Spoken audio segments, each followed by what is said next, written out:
Hey, fellow Ghanaians, welcome to another edition of the Ghana Wants Conversation.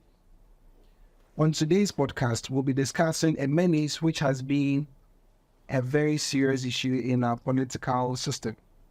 It's been described as old as Adam by former President Kufuor, and it's one that has been eaten in our system. It comes in the form of bribery, extortion, embezzlement, and even nepotism. We've seen it as one that has actually eaten into our system from the political class even to the lowest class. Today, we are here to discuss corruption. We are here to see where we've been to, how far we've started, and how we are going with this particular menace. President John Dramani Mahama has said emphatically that he's going to defeat corruption in his next administration. My name is Caleb Edikim Talks. You can call me Ambassador, and I'm here with... My name is Nanabing Fa. And famous Kofi Bandini. I'm here with this handsome men, two gentlemen who are here to help me dissect the situation. You can join us in the comment section with your thoughts on this particular situation we have on our hands. Welcome, gentlemen. So we're here to have a discussion, Thank you. Conversation. Sure. We know worse. Before has mentioned it, he's actually said it when his mark was against them. He said, William Akim, corruption is as old as Adam. Whatever you do, I came to meet it. You get it? Yeah. Okay, what you're saying is like, oh, I've come to meet it. If it was so I wouldn't have come to meet it. Even though he made a lot of noise about it when he was campaigning in 2000 thereabout, just to be in power. And then we've seen it run in circles and circles and circles. We saw it in a very grandiose form in terms of on the political stages where they were discussing how corruption has eaten into our system and all that. We saw this particular president even talk on almost every platform to mention how corrupt the administration then was, mentioning that, oh, the amount used for particular projects were too much and what those amounts could have done, and pointing to the fact that there's so much embezzlement in the system, which is actually a form of corruption. I know you remember some of the many corruption situations we actually had, the stories we've heard from one issue to the other in the past 8 years. So we had to discuss it. Tell me, famous, from the time you started following Ghana politics till now, what is your main perception about corruption in Ghana? Well, thank you, Caleb. Personally, I would start on the notion that I've come to see this thing as something that is systemic. Okay. Systemic in the sense that people oftentimes say that when I come, I'm going to solve this, I'm going to do that and all of that. But it's a systemic problem we have, which means that this thing is embedded in institutions, it's embedded in offices, even in the marketplace, corruption is embedded there. So, exactly, a lot of times. So when people come up front like that, I think personally we would have to start looking at the systems and the people who operate behind the systems, because the systems are not automatic, don't run by themselves. It's someone who engineers things behind the system. So if these people are cautioned well, if these people are looked at possibly well, I believe that the systems will then now respond well to... Okay, what you're saying, I get the notion that you actually siding with what President Kufuor said, that corruption has been there for a long time and humans are corrupt. That's why there's corruption. Are you corroborating with that? Well, this is my personal opinion, actually. Your personal opinion? Personal opinion. Yes, you do support local. So what are the one talk we say, like, for instance, let's say I have a business, all right? Yeah. I have a business. So this business, I've put in place systems that will run it. Talk about maybe the HR department, talk about the finance department, talk about these are the systems that are making that business run. Cool. Now, for something wrong to happen, it will start from these departments. So it's the human beings over there who start speaking. Exactly. So when these human beings are looked at properly, the right measures are being used to regulate them. Uncle Obama came to Ghana and he said that we need strong institutions to actually tackle corruption. And institutions are actually manned by human beings. Exactly. So if the human beings are innately corrupt, as you're making it, should I say it's be very difficult. It will hard to say people define it. So the thing we say, like, if the institutions, just like Uncle Obama finally said, are empowered, they would hold accountable these people, and I believe that it will be a good thing to move up with. Okay. Great. So, Nana, you've heard what Umia has said. Yeah. What is your take on all he said so far? While I understand the argument that corruption has been here with us for very long, I think it's debilitating effects on our welfare. On What do you know? It's what? So it's debilitating effects on the country as a whole, our economy, the welfare of the people is so obvious that we cannot treat it, or we cannot simply say it's been here with us for so long and so, it's business as usual. Yeah. For me also, it's very, very concerning because under this government, we see a different level of it. You see that, and previous governments have experienced, corruption situations, scandals, all of that. Yeah. But when you have a government that colludes with businesses, private individuals to plunder the state, then the problem of corruption comes into focus. Okay. And we all must speak against it, take action to ensure that it is dealt with. Okay. Because, Charlie, look, if minister they steal, right, where nobody will talk, make confused say, Charlie, minister they steal where they suffer, which are from, make a living or anything. To Charlie, go. But you know the problem, my problem plus our. One be say, if mates go steal, right, way then grab them, the way that they handle them be different from if them catch it snap. Absolutely. Yeah. He asks here that part in money matters after no financial. Yeah. You get them. Exactly. So the other happens. So let's take it step by step. Let's look at how corruption has been handled in the past and what's happening currently. Recently, I was surfing through WhatsApp and someone sent a post about the various scandals we've had in the Fourth Republic. Mentioned about 5 under Rawlings, about 15 under Kufuor, Mills, Mahama, a number of them. And then when it got to this current administration, I prefer to Bamia. Plenty. I still know school finish. Endless. You get it. So we see is that it looks more like every administration tries to outdo the other in terms of corruption. You don't be sure. Charlie, good. I'll be blunt. Good. This administration, unfortunately, just has a bunch of corrupt individuals. I refer to them as a clique of, it's more like a mafia, I'll put it like that. Because, I mean, and no offense to anybody, I'm just calling a spade a spade, but from the president down to the last person, nobody can be absolved of any accusation of corruption. They are all corrupt individuals by their actions and inactions. Yeah. By their actions and inactions. So, for example, Even those who support blindly, they're also corrupt. exactly, because, for example, if GRESML comes up Yeah.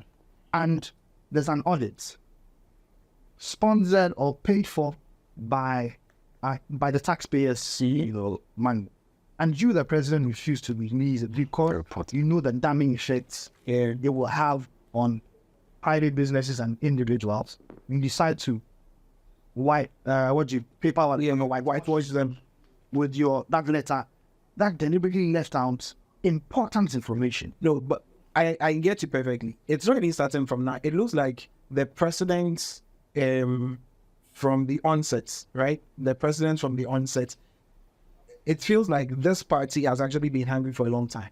They came into power 2016. Then when they came in, they felt like we have to sort everybody out through corrupt means. Yeah. You can talk about, but through corrupt means. Let's even look at the appointing people to tour and all of that. And then we have this, is it the dirty moving pina issue? Yeah. Where the oil, they're bringing the crude oil, they're bringing dirty and all that. And it looked more like some money laundering film. When it happened that way, we catched it. Them GI, oh, just move, let another person come and chop. And this government actually enjoyed goodwill. I'll be very honest. It actually enjoyed goodwill. Those who used to speak against this rat stealing in the past are just making it look like nothing has happened.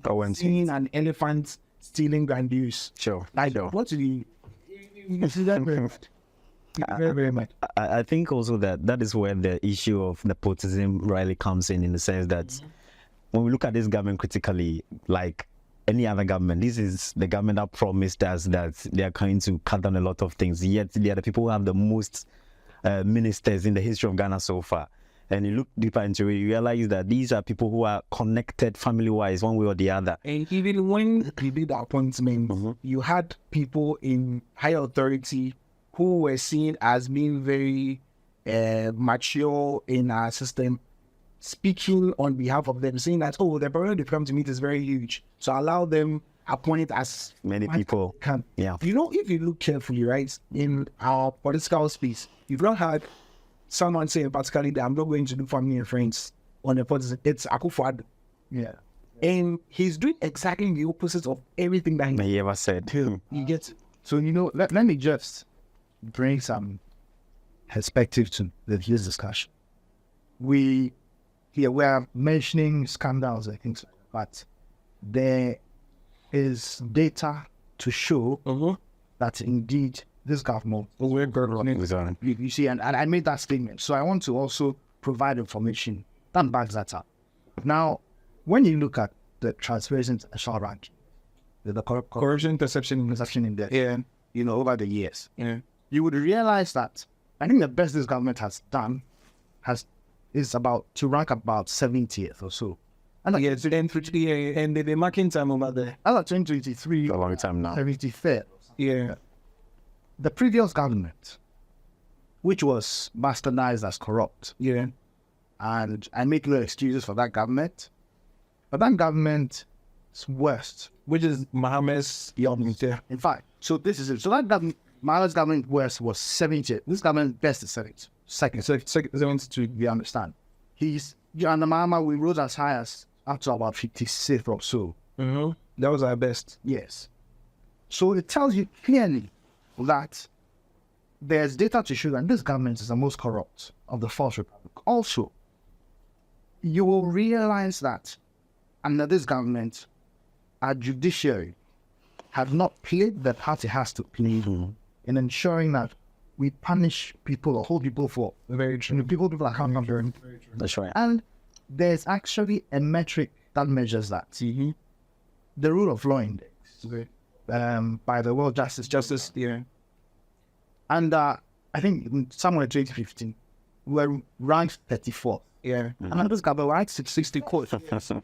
I mean, it's that bad. Yeah, yeah. So it tells you that there's a grand collusion because, of course, I mean, it's been clear. You look at the number of appointments by this president, and we recently heard about this Godfrey tape and things like that. And we're getting information, and that is the MO of the AG anyway. That's modus operandi. Yeah. And you realize that there's grand collusion to protect people. Yeah. Grand collusion to plunder the state and go ahead and protect these people.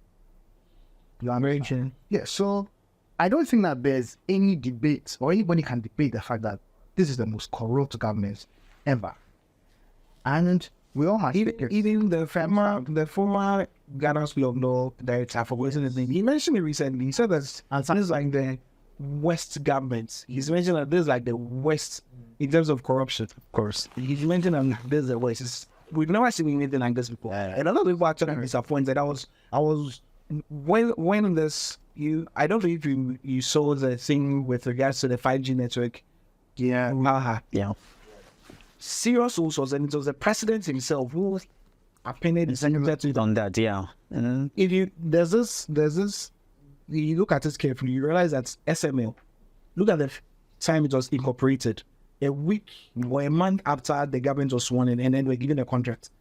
And look at the company giving the 5G contract, sole sourcing, they were actually incorporated, and a week later, so it looks like we've come. We've seen how things are supposed to be done. Let's form our own. Then everything should go to us. Exactly. If it becomes more scary if you read the Japadier book, you realize that everything is happening Strategically. It is very, very scary. It's very, very scary because I don't know, and it looks like there's no hope. But is there really hope? But do you think there's hope? Yeah, so I would like to even share the comment on what Nana Riley said, in the sense that these things are not just claims we are making; they are right facts, because it's out there, the figures out there, just like you rightly mentioned. So it's quite appalling, actually, because as young people growing up, we've heard about these things happening. But then when we cross-check the statistics, the backings to it right now, you could see clearly that this is by far the most corrupt in the Fourth Republic, like Nana Riley said. Now, coming over to the point of hope, in every damning situation, when the clouds seem very dark, there is always that optimism over there. And that is, I believe, part of the reasons we're even having this conversation. So it check like some people out there have lost interest in whatever is happening. But there is actually a light at the end of the tunnel. And that brings me to some of the plans that His Excellency John Mahama is looking at implementing when he comes into office by. So, we were talking about institutions in the first place. Yeah. So the Operation Sting thing that His Excellency wants to bring on board, one of the things that he aspires to do is to make sure that he strengthens institutions. For a very long period of time right now, we realize that institutions like Shraj, IOCO, and the likes are out there actually, but then these people are being manipulated most of the time. There's a lot of manipulation going behind the doors. So His Excellency is coming to, strengthen these institutions so that they can have the resources and the independence they need to operate and make sure that some of these issues of corruption are being dealt with properly. Also, when you take a quick move on, you realize that he talks about the issue of sole sourcing, these kind of things. It shouldn't be procurement. It shouldn't be the norm. That shouldn't be the norm. Like, we should leave these things out to people to come the usual way, and at the end of the day, the decision is being made on what matters. Nana, he mentioned procurement and he mentioned Operation Sting. I don't know if you've heard about it, about the Operation Sting, which is another integral development action plan for John Dramani Mahama. As he mentioned, that is one of the ways he's going to see to. What do you think about it? I don't know how deep you've read into it. Okay, so all the policies to combat corruption are important. But for me, there's one thing that stands out: political will. Yeah. Because His Excellency John Dramani Mahama can introduce this. However, if there's no political will, this will just be, it all becomes just an academic exercise. Just put that in, That's right. there are institutions, as we speak, that are anti-graft institutions. Yeah. We didn't have NACAP and all that. Yeah. All of these things are in existence, but they are not functioning because there's no political will Behind. fight corruption. Okay. Now, I will take some solace in the fact that I've seen John Mahama, His Excellency, take some bold steps towards fighting corruption. And In the past, yeah. we've seen the situation with Victoria Hammer where she expressed an ambition to amass $1 million. Yeah, I think that was in 2013. What he said, if I get $1 million, and we're having The conversation, yeah. this you actually with someone who had the phone and we had driver recorded and yeah, shared it. very big deal. Based on that, she was removed. Yeah, From just a office. wish. Exactly. Her wish. Exactly. Abu Gafili, Yeah, a prominent member of the NDC big man. and a former MP as Yeah. well, he was jailed. Yeah. It's another case. Yeah, and even the executive director and the deputy at NSS. Yeah, that's like we're cutting names Exactly. for those names. Those names. Zero the Payroll fraud, yeah. Zero fraud. So, you see, and Mahama would not go the extra mile to muzzle journalists from speaking about corruption and try to frustrate bodies from investigating issues. But we see that under this government. So Yeah. at least for me, there's a political will. You spoke about the issue of Muslim journalists. Yeah. And we have journalists who have actually said, can actually attest to that fact. You see someone like Manasseh Alzuri, when he even brought out the book about John Mahama, and even the Ford explanation case, he even asked for protection for him. You realize that a lot of people were getting angry when he's getting angry at Manasseh, and said, no, they could hurt him, and he got protection for him. Let's juxtapose that to when Manasseh brought out the secret video of the militia at Osu Castle. He had to run for his life. That's how wicked Nanado is. And that, not to cut it short, but that emphasized the whistleblower protection thing that His Excellency is trying to bring on board in the operations. Exactly, because this tells you that it's not just a matter of talk, but then it has been done. And if there is a blueprint already, then it should tell you that it's not a mere say, but something that is going to really happen. Yeah. Even to the fact that this was an accusation against he himself or his government. Yeah. But I went a step further to, call for protection for such a person. Can we speak of same for the current government? I don't think so. Yeah. You were talking about political will. John Dramani Mahama, This is a quick one. Yeah. Do you know that we lose about $3 billion tonight? Yes, we are just IMF for the same 3 billion, which is spread for 3 years. Let's analyze something here. Just think about something. John Dramani Mahama, in his time, when there was an issue of ghost names, right? Those who were involved in the acts, they were investigated and jailed. Currently, tell me, you hear about Yahweh saying, oh, those names have been taken out and there's no. Currently, the Auditor General's report and the OSP's report about the huge amount that's been paid to those names up north, which are allegedly. Yes, the amount is actually given to people who are NPP guys over there to be able to satisfy Maunet's interest up north. You get it? Have we been able to say, oh, this is the person behind those good news, and has there been any investigation or anything like that? No, it's not happening. Not a trace anywhere. There's no trace. It's not the issue with political will. The system is set up to steal. And the government is set up to plan the state. They are not set up to run the country and ensure that they came to steal. Mm-hmm. And they're doing that through various means. We saw PDS. Yes. So the amount of money that went in there.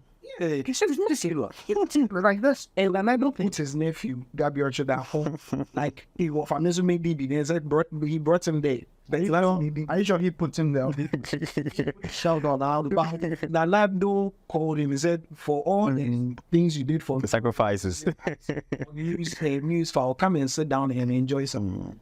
It's not strange. We've had Kofi Wayo mentioning before. In those days, Kofi Wayo said that the reason why he stopped following Kofi was because there was a time he was talking on Peace FM and he got a call from Castle that, why is he still talking? Now they've come into power, you should come and chop some. That's how bad it is. And see, the NPP never changes. God bless his soul, for President Rawlings mentioned that the NPP never changes. For people who actually were able to plan against former President Nkrumah, the founder of Ghana, right? Is able to plan against him, to get him off, to plan a coup against him. What can they do against them? One day we'll just wait up and they so they can't even then we are coming to farm in Ghana. You get it? That's how bad it is. But with having okay, I'm listening. And there's a report on the matter of corruption. There's a report which has Brian Achampon referring to serious corruption in the handling of food and drugs. Yeah, I saw it. He wrote it to the World Bank. Yeah, I saw it. So funny enough, when they go to the international market and they need money, they are very honest. Of course, yeah. You honestly, I think so far they've been good in pitching the international championship sort of thing, but internally it's a different case altogether. They accept that there's corruption everywhere. And the money Mama mentioned the high levels of corruption in the planting of food and jobs. And they said it was never true. But you see the World Bank report is clearly in there. But a quick one before we go. John Dramani Mahama has said that he's going to defeat corruption in his next administration. Do you think it's possible? Well, I trust Mahama more than I trust Bamia to fight corruption. because like I said, I've seen track record. I've seen Mahama, when he was president, and I saw the steps or the measures he took when there were issues of corruption. Great. They may not have been exhaustive, but that's hope. I look at Baumia, I look at another. I see him as part of a system that came to steal and to plunder from them. And look at Baumia's brother and the Exactly with surrounding the college facts and things like that. So it tells you that really there's not a single person in this government that is free of who can be, absolved of any blame when it comes to corruption. and burning. And same to a man who disassociates himself from what he is currently in just to win the favor of the people, I don't think can be trusted to fight that same thing, in the sense that you are part of an economic management team and you tell us boldly that no, this is you are a different person. When you come, you're going to do your own stuff. The track records, just like Nana Riley said, of these two people are there. And sometimes you can just see a plant in its budding stage to tell of the future it has. Exactly. So personally, I would go for His Excellency Mahama, and I believe strongly. Truth of the matter is, he doesn't have a plan. A plan at all. Doesn't. So, guys, this is the Ghana we want conversations. The Ghana we want is one that must be free from corruption. We'll be glad for you to give us your thoughts in the comment sections, and don't forget to subscribe and also share the link to other people. This is not Alpha Hour. This is the Ghana we want conversation. Thank you so much. See you some other time.